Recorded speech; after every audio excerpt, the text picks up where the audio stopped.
Okay, this is the review lecture for the first part of the course, the AX equal B part of the course, and the exam will emphasize chapter 3, because those are chapter 3 was about the rectangular matrices where we had null spaces and null spaces of A transpose and ranks and all the things that are so clear when the matrix is square and invertible. They became things to think about for rectangular matrices. So, and vector spaces and subspaces, and above all, those 4 subspaces. Okay, I'm thinking, to start at least, I'll just look at old exams, read out questions, write on the board what I need to, and we can see what the answers are. The first one I see is one I can just read out. Well, I'll write a little. Suppose U, V, and W are non-zero vectors in R7.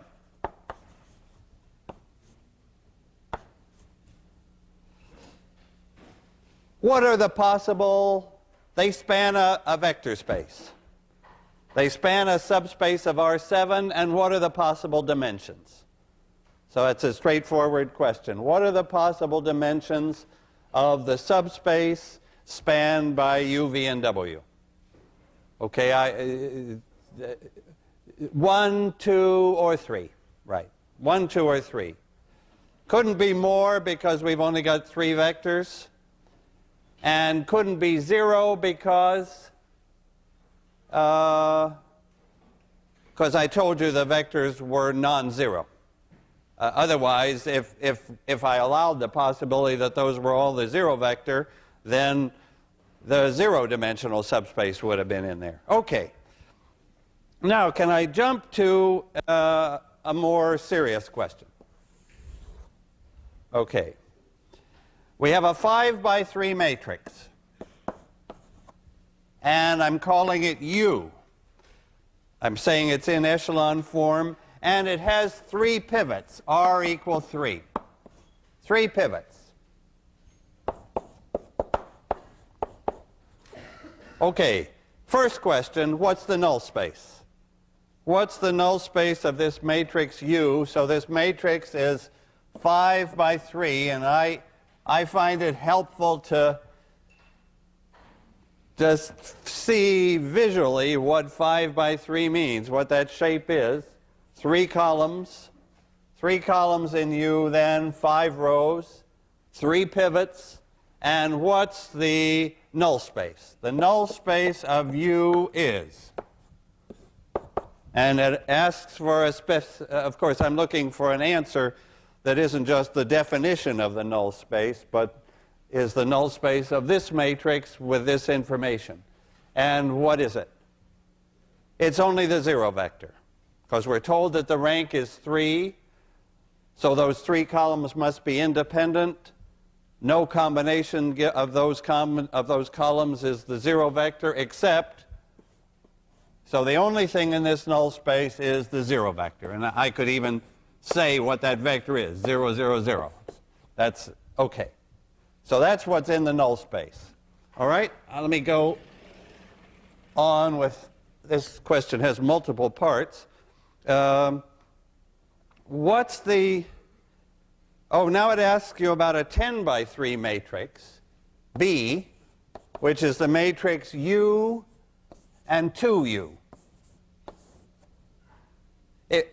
Actually, I would probably be writing R and maybe I should be writing R here now.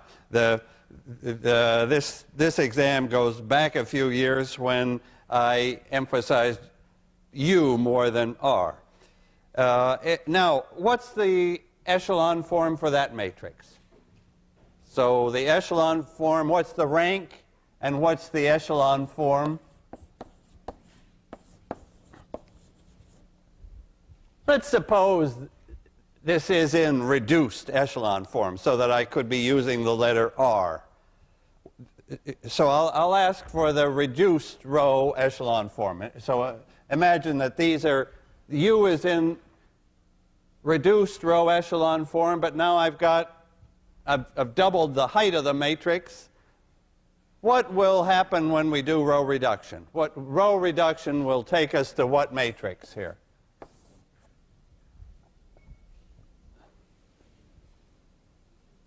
So you start doing elimination.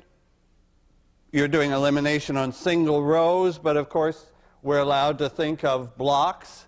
So what's the answer look like?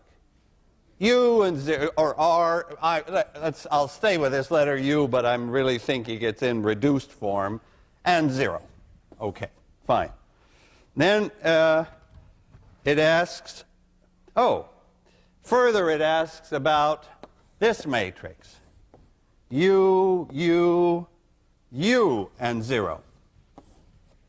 Okay, what's the echelon form of this? So it's just like practice and thinking through what would row elimination, what would row reduction do? Have I thought this through? So what are we, if we start doing elimination, basically we're going to subtract these rows from these. So it's going to take us to U, U, 0, and minus U, I guess, right? Take the thing all the way to R. Let's suppose U is really R. Suppose that we're really going for the reduced row echelon form. Then would we stop there? No. We would clean out. We could use this to. Is that right? So I took these rows away from these to get there. Now I take these rows away from these, so that gives me 0. There. And now what more would I do if I'm really shooting for R, the reduced row echelon form? Then I want plus 1s in the pivot, so I would multiply through by minus 1 to get plus there. So essentially I'm seeing reduced row echelon form there, and there's just one little twist still to go. Do you see what that final twist might be? To have, if U is in reduced row echelon form, and now I'm looking at U, there's one little step to take. This isn't like a big deal at all, but if I really want this to be in reduced form, what would I still, might I still have to do? I might have some 0 rows here. I might have some 0 rows here that strictly should move to the bottom. Well, I'm not going to make a project out of that. Okay. What's the rank of that matrix? What's the rank of this matrix C? Given that I know that the original U has rank 3, what's the rank of this guy? 6, right. That has rank 6, I can tell. What's the rank of this B while we're at it? The rank of B, is that 6 or 3? 3 is right. 3 is right, because we actually got it to where we could just see 3 pivots. Okay. Now finally, this easy one. What's the dimension of the null space of C transpose? Oh boy. Okay, so what if I want the dimension of a null space, I want to know the size of the matrix. So what's the size of the matrix C? It looks like it's 10 by 6, is it? 10 by 6, so C is 10 by 6. So M is 10. So C has 10 rows. C transpose has 10 columns, so there are 10 columns there. So how many free variables have I got? Once I start with the 10 columns in C transpose, that's the M for the original C. And what do I subtract off? 6, because we said that was the rank. So I'm left with 4. Thanks. Okay. So I think that's the right answer. The dimension of the null space of C transpose would be 4. Right. Okay. Yeah. Okay. So that's one question. At least it brought in some of the dimension counts. Okay. Here's another type of question.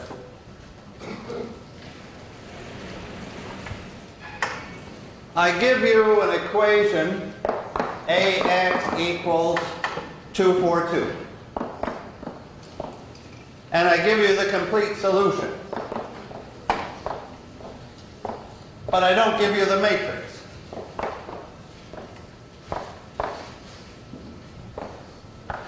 And there's another vector 0, 0, 1. Okay? All right, my first question is, what's the dimension of the row space of the matrix A? So the main thing that you want to get from this question is that a question could start this way, sort of backward way, by giving you the answer and not telling you what the problem is. But we can get a lot of information, and sometimes we can get complete information about that matrix A. Okay. So what's the dimension of the row space of A? What's the rank? Tell me about what's the size of the matrix. Yeah, these are the things we want to think about. What's the shape of the matrix, first of all? It certainly has 3 rows, but is it 3 by 3? Do the x's that it multiplies have 3 components? So that does the matrix have 3 columns also? Yes. So I'm seeing the same length in B, 3, and also in X. So A is a 3 by 3 matrix. And what's its rank? Its rank? Tell me something about its null space. I heard the right answer for the rank. The rank is 1 in this case. Why? Because the dimension of the null space, so the dimension of the null space of A is, from knowing that that's the complete solution, it's 2. I'm seeing 2 vectors here, and they're independent in the null space of A because they have to be in the null space of A if I'm allowed to throw in to the solution any amount of those vectors. That tells me that's the null space part then. So the dimension of the null space is 2, and then of course I know the dimensions of all 4 subspaces. Now actually it asks what's the matrix? What's the matrix in this case? Shall I try to figure that out? Sure. You'd like me to do it? Okay. So what about the matrix? Or let me at least start it. Okay. If A times this X gives 242, what does that tell me about the matrix A? If A times that X solves that equation, then that tells me that the first column of A is 1, 2, 1. Right. The first column of A has to be 1, 2, 1 because if I multiply by X, that's going to multiply just the first column and give me 2, 4, 2. And then I've got 2 more columns to find. And what information have I got to find them with? I've got the null space. So the fact that this is in the null space, what does that tell me about the matrix? A matrix that has 0, 0, 1 in its null space? That tells me that the last column of the matrix is zeros. Because this is in the null space, the last column has to be 0. And because this is in the null space, what's the second column? Well, this in the null space means that if I multiply A by that vector, I must be getting 0, so I think that better be -1, -2, and -1. Okay, that's a type of question that just brings out the information that's in that complete solution. Okay. And then I go on to ask, for what vectors B can AX equal B be solved? AX equal B can be solved if, so I'm looking for a condition on B, if any. Can it be solved for every right-hand side B? No, definitely not.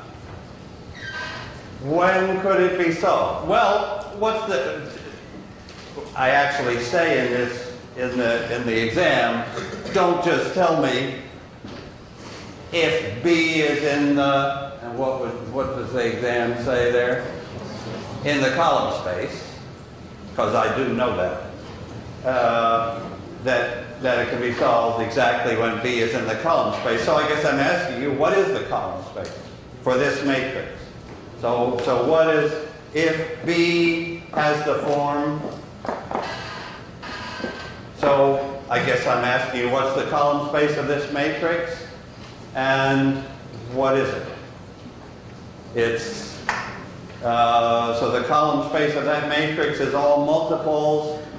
B is a multiple of 1, 2, 1, right? I can solve the thing if it's a multiple of 1, 2, 1, and of course, sure enough,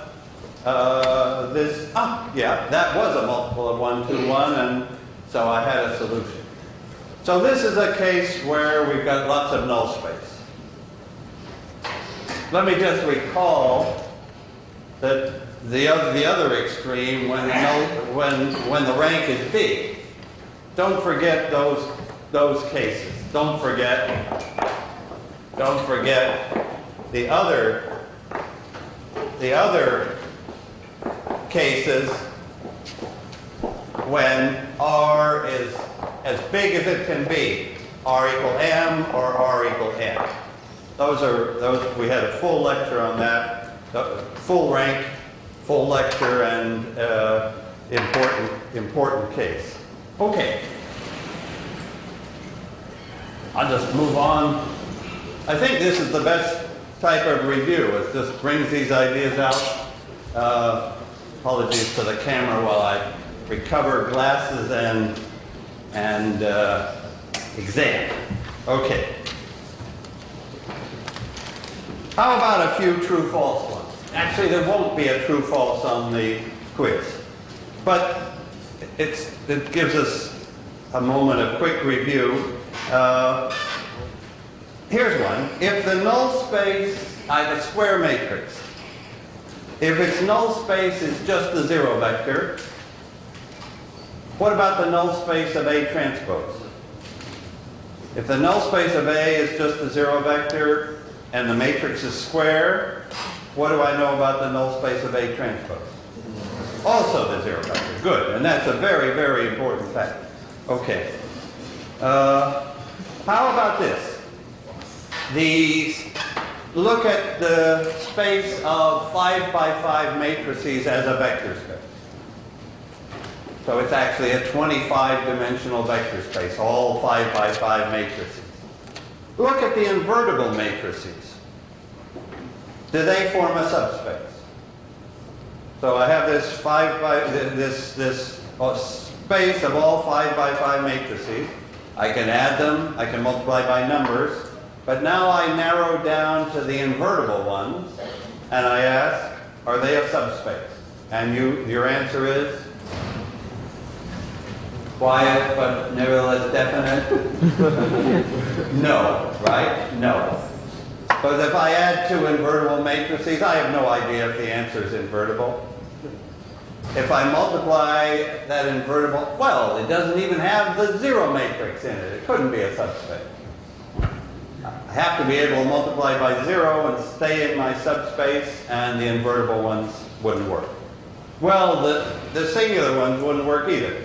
They have zero. The zero matrix is in the singular matrices, but if I add two singular matrices, I don't know if the answer is singular or not. Okay. So, another true-false. If b, here we go, here's it. If b squared equals 0, then b equals 0. True or false? If b squared equals 0, true, false. B squared equals 0, B has to be a square matrix so that I can multiply by itself. Does that imply that B is 0?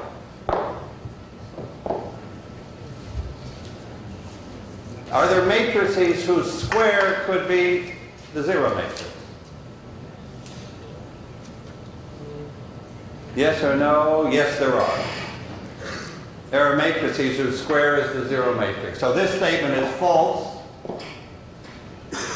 If b squared is 0, we don't know that b is 0. For example, the best example is that matrix. That matrix is a dangerous matrix. It will come up in later parts of this course as an example of what can go wrong. And here's a real simple. So if I square that matrix, I do get the zero matrix, and it shows. Of course. Yeah. Okay. All right. Here, a system of. Okay. A system of n equations in n unknowns is solvable for every right-hand side if the columns are independent. Okay. So can I say that again? It's n, I'll write it down then for short. N by n matrix, independent columns. Then the question is, does AX equal B? Is it always solvable? And the answer is yes or no. Right. Okay. Let's have. Did you watch that quiz? There was a quiz program on TV for a few weeks. Did you see that? What was the name of that? Winning $1 million or something? How to be a millionaire? With some crazy guy. What was his name as the MC? Regis. Right, Regis. Okay, if you saw this, like when you should have been doing linear algebra, of course, but I didn't have to do the homework, so I was watching it. So there were three, the novel point was there were three ways that you could get help, right? But you could only use each way once, so you couldn't use them all the time. So you remember that? So you could poll the audience, and that was a 100% successful way. So I'll poll the audience on this. Another possibility, you could call your friend, right? Or he's your friend until he gives you the wrong answer. Which that turned out to be very unreliable. You know, you call up your brother or something and ask him for the capital of whatever, Bosnia, and what does he know? He makes some guess. And it costs you $500,000. So, but polling the audience always works. So let me say yes. Yes or no. If I have square matrix, independent columns, is AX equal B always solvable? Maybe just hands up for that. A few. And who says no? Oh gosh, this audience is not reliable. It's 50-50. I guess I'd vote yes, because independent columns, that means that the rank is the full size n. I have a matrix of rank n. That means I mean, it's square, so it's an invertible matrix, and nothing could go wrong. Yeah. So that's the good case that we always expected in chapter 2, but of course chapter 3 that's only one of the possibilities. Okay. Let me move on to another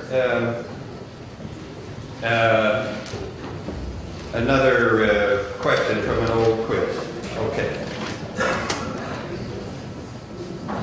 Okay. Let's see.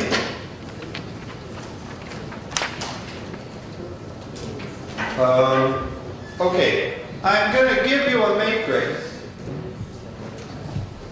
but I'm going to give it to you as a product of a couple of matrices. 1, 1, 0, 0, 1, 0, 1, 0, 1, times another matrix, 1, 0, minus 1, 2, 0, 1, 1, minus 1, and all zeros. Okay. I would like to ask you questions about that matrix without doing the multiplication and finding the matrix B. Can you tell me something? So I'll ask questions about this matrix B, and I'll answer them without multiplying it out. For example, I'm going to ask you for a basis for the null space. A basis for the null space. So I'm going to solve Bx equals 0. So give me a basis for the null space of B.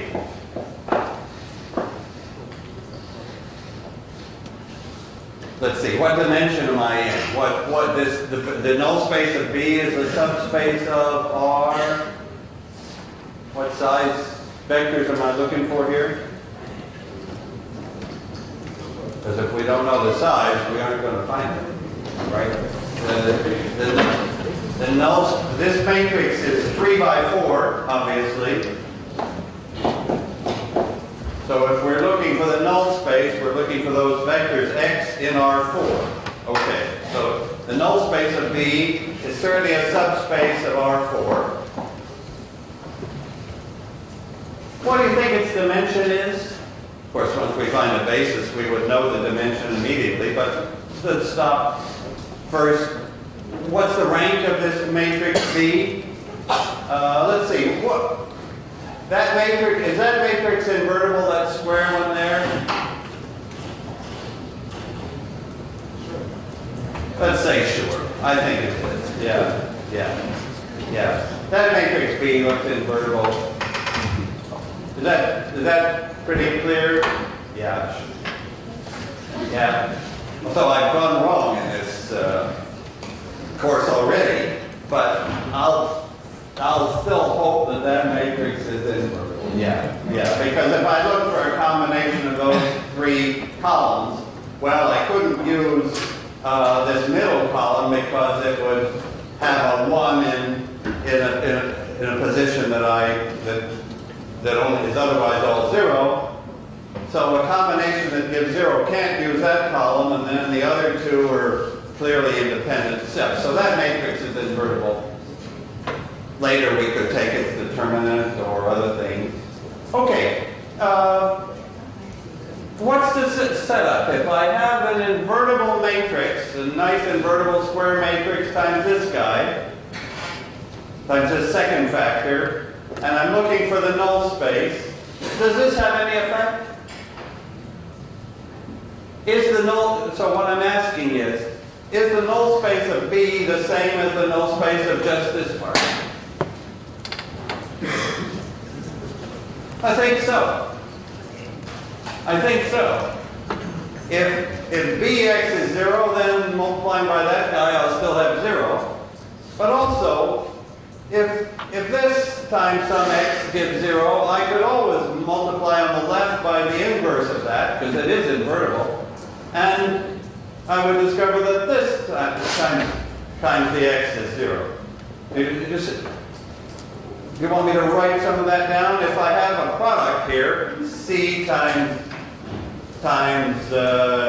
D, say, and if C is invertible, the null space of CD will be the same as the null space of D if C is invertible.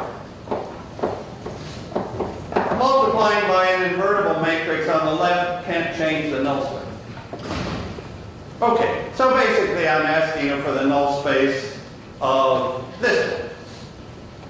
I don't have to do the multiplication because C is invertible. That first factor C is invertible. It's not going to change the null space. Okay, so can we just write down a basis now for the null space? So what's the basis for the null space of that? So basis for the null space, I'm looking for the two. There are two pivot columns, obviously. It clearly has rank 2. I'm looking for the two special solutions. They'll come from the third and the fourth. The free variables. Okay, so if the third free variable is a 1, then I think probably I need a -1 there and a 1 there, it looks like. Did you agree that if I then do that multiplication, I'll get 0? And if I have 1 in the fourth variable, then maybe I need a 1 in the second variable and maybe a -2 in the third. So I just reasoned that through, and then if I look back, I see, sure enough, that the free variable part that I sometimes call F, that 2 by 2 corner, is sitting here with all its signs reversed. So here I'm seeing -F, and here I'm seeing the identity in the null space matrix. Okay, so that's the null space. Another question is, solve Bx equal 1, 0, 1. Okay, so that's one question. Now solve complete solution.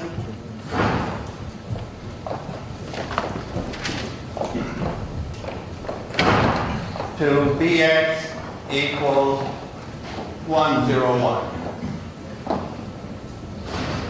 Okay.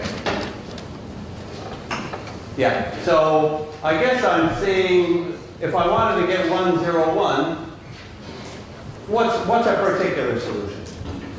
So I'm looking for a particular solution and then the null space part.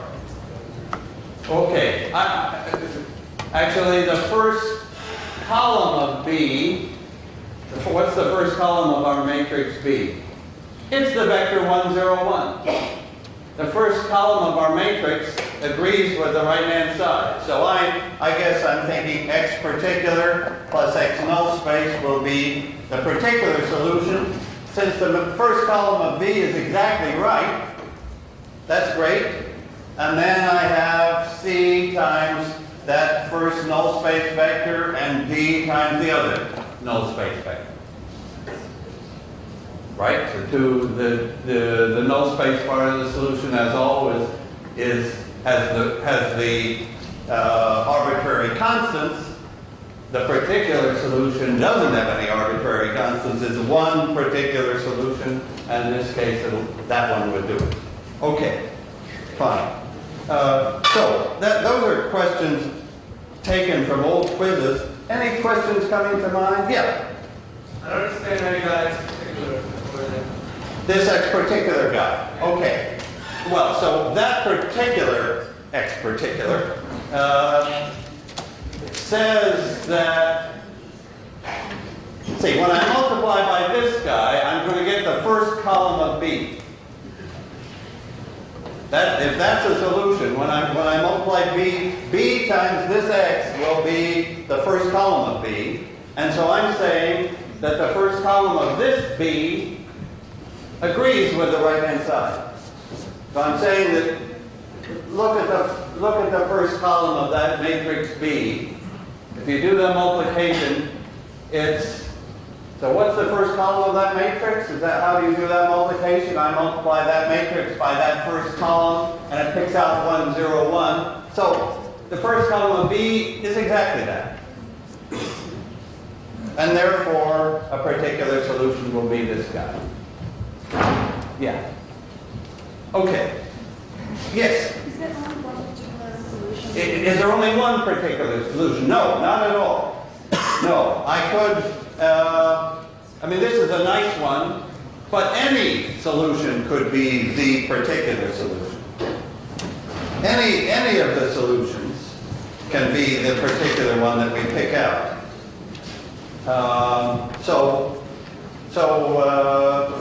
Like this plus this would be another particular solution. It would be, in other words, it'd be another solution. The particular is just telling us only take one, but it's not telling us which one we have to take. We take the most convenient one. I guess in this problem that's that one. Good. Other questions? Yeah. And this pattern of particular plus null space, of course, that's going throughout mathematics of linear systems. We're really doing mathematics of linear systems here. Our systems are discrete and they're finite dimensional, and so it's linear algebra. But this particular plus null space that doesn't depend on having finite matrices. That spreads everywhere. Okay, I'm going to just like to encourage you to take problems out of the book. Let me do the same myself. Okay, well, here's some easy true or falses. I don't know why the author put these in here. Okay. If m equals n, then the row space equals the column space. So these are true falses. If m equals n, so that means the matrix is squared, then the row space equals the column space. False. Good. Good. What is equal there? Well, what can I say is equal? If n, well, yeah. Yeah, so that's definitely false. The row space and the column space. And this matrix is like always a good example to consider. So there's a square matrix, but its row space is the multiples of 0, 1, and its column space is the multiples of 1, 0. Very different. The row space and column space are totally different for that matrix. Now, of course, if the matrix was symmetric, well, then clearly the row space equals the column. Okay. How about this question? The matrices A and minus A share the same 4 subspaces. Do the matrices A and minus A have the same column space? Do they have the same null space? Do they have some row space? What's the answer on that? Yes or no? Yes. Good. Okay. How about this? If A and B have the same 4 subspaces, then A is a multiple of B. Suppose those subspaces are the same, then is A a multiple of B? Okay, how do you answer a question like that? Of course, if you want to answer it yes, then you'd have to think of a reason why. If you want to answer no way, then you would, and I would sort of like, first I would try to think no. I would say, can I come up with an example where it isn't true? Let me repeat the question, and then write the answer. Okay, so I'll repeat that question. True or false? If A and B have the same 4 subspaces, then A is some multiple of B. True or false? How do you feel about it at this instant? Got quite a few true, so I take a poll. So how many think true? Okay. We gave you every chance to think about that. let's see. So what I would just take extreme cases if it was me. So when do I know? Well, I would say, suppose a matrix is invertible. Suppose A is an invertible matrix. Then what? Suppose it's 6 by 6 invertible matrix. Then what's its row space? And its column space is all of R6. And the null space and the null space of A transpose would be the zero vector. So every invertible matrix is going to give that answer. If I have a 6 by 6 invertible matrix, I know what those subspaces are. Heck, that was back in chapter 2 when I didn't even know what subspaces were. The row space and column space are both all 6-dimensional space, the whole space, and the rank is 6, in other words, and the null spaces have 0 dimension. So you see now the answer? So A and B could be, for example, so I'm going to say false. Because A and B, for example, so an example, A and B, any invertible 6 by 6. 6 by 6. So those would have the same 4 subspaces, but they wouldn't be the same. Of course, there should be something about those matrices that would be the same. So it's sort of a natural problem. So now actually we're getting to a math question. The answer is, this is not true. One matrix doesn't have to be a multiple of the other. But there must be something that's true. And that would be sort of like a natural question to ask. If they have the same subspaces, same 4 subspaces, then what could you then say about those matrices? Yeah, maybe let me leave that as an open question, just sort of because the instinct wasn't necessarily right. But I hope you now see that the correct answer is false. And then you might think, okay, well, they certainly do have the same rank. But obviously, if they have the same 4 subspaces, they have the same rank. I might say if they have this, well, yeah. Yeah, I could extend that question and think about other possibilities and finally come up with something that was true. But I won't press that one. Let me keep going with practice. And these practice questions are quite appropriate, I think, for the exam. Okay. Let's see.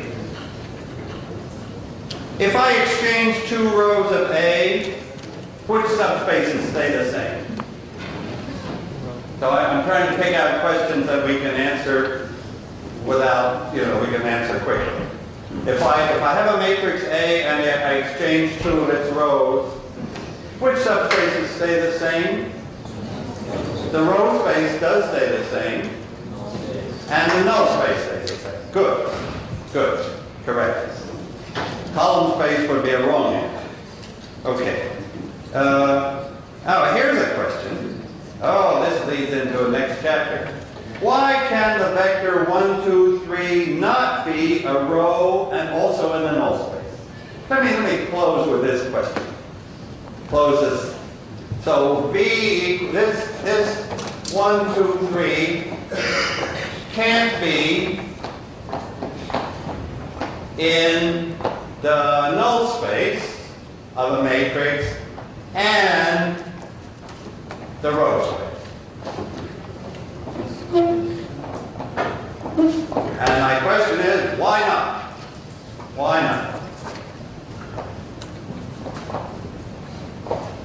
So this is a question that we can, because it's sort of asked in a straightforward way, we can figure out an answer. Well, actually, yeah. I'll even pin it down. It can't be in the null space and be a row. I'll even pin it down further. Ask it to be a row of A. Why not? So we know the dimensions of these spaces. But now I'm asking you sort of like the overlap between. So the null space and the row space, those are in the same n-dimensional space. Those are both subspaces of n-dimensional space, and I'm basically saying they can't overlap. I can't have a vector like this, typical vector, that's in the null space and it's also a row of the matrix. Why is that? So that's a new sort of idea. Let's just see what it would mean. I mean that A times this V, why can this A times this V, it can't be 0. Well, if it's 0, so I'm getting it into the null space here. So this is, now let's put that vector, now that vector is in the null space. Why can't the first row of the matrix be 1, 2, 3? I can fill out the matrix as I like. Why is that impossible? Well, you're seeing it's impossible, right? If that was a row of the matrix and in the null space, that number would not be 0, it would be 14. Right. So now we actually are beginning to get a more complete picture of these four subspaces. The two that are over in n-dimensional space, they actually only share the 0 vector. The intersection of the null space and the row space is only the 0 vector. And in fact, the null space is perpendicular to the row space. That'll be the first topic on, let's see, we have a holiday Monday, and I'll see you Wednesday with perpendiculars. And I'll see you Friday. So good luck on the quiz.